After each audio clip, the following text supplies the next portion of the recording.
How to create a poll on Facebook Messenger story. Hello everyone and welcome to Tech Talks. To create a poll on your Facebook Messenger story, all you need to do is follow these few simple steps. So first thing first, open your Facebook or Messenger app. Now create a story. To do this, tap on this stories icon located on bottom right hand side of your screen. And then you will see this option add to story. So tap on it.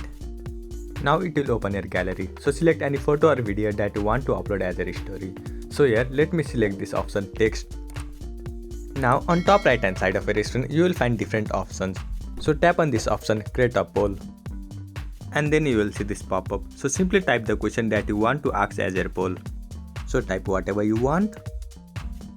And then after typing a question, right below it you will find these two options, yes or no. So you can also edit this option as according to your question. So to do this, simply tap on it and then type whatever you want.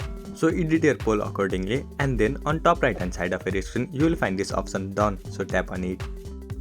Now you can also move this wherever you want. So adjust it accordingly. So make the changes you want and then share the story. To share a story, tap on the share now icon located on bottom right hand side of your screen. And by doing this, you will be successfully able to create a poll on your Facebook Messenger story. I hope you found this video helpful. Thank you for watching. Follow us for more helpful tutorials. Subscribe.